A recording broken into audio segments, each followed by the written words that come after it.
আমি একটা আম গাছ নিজের রোপণ করে আম হবে, খাবো, ভেজাল নাই। আমের একটা আটি মাটির মধ্যে রোপণ করেছেন, সার গোবর পানি দিতেছেন, 6 মাস হয়ে গেল, কোনো গাছ হয় না, চারা দেখা যায় না। আম হবে দূরের কথা, মাথাটা গরম হয়ে গেল।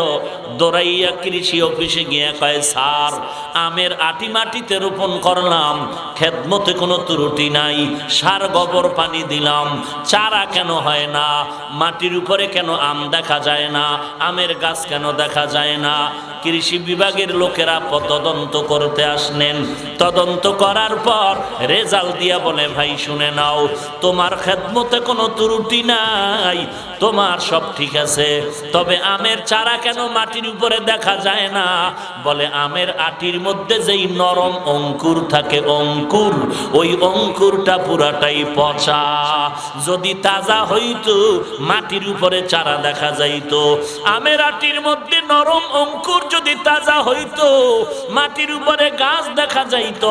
আমের আটির মধ্যে নরম অঙ্কুর যদি তাজা হইতো আমের গাছ উপরে আম দেখা যাইতো। দেখা কেন যায় না? ভেতরের আমের অঙ্কুর তাজা না পচা? এরে চকরিয়ার মুসলমান ভাই, 30 বছর, 40, 50, 60, 70 বছরের কোঠায় চললা, এখনো টুপি পরো না, নামাজ পড়ো না, দাড়িটারে লম্বা করতে পারো না। এরে নবীর উম্মতের দল, জিজ্ঞাসা করলেই বলো, নামাজ না পড়লে অসুবিধা কি? তাকওয়া অন্তরে আছে। পর্দা না করলে অসুবিধা কি? তাকওয়া অন্তরে আছে। টুপি না পড়লে অসুবিধা কি? তাকওয়া অন্তরে আছে। ফাইনাল তোমার জবাব, তোমার ভেতরের তাকওয়া এখন আর তাজা নাই, পুরা তাকওয়াই পচা। তাজা না পচা? তাকওয়া পচা না, তোমার চাপাবাজি, শুধু চাপাবাজি। তোমার অন্তরে তাকওয়া যদি তাজা হইতো, তাকওয়ার চারা মদিনার টুপি মাথায় দেখা যাইতো।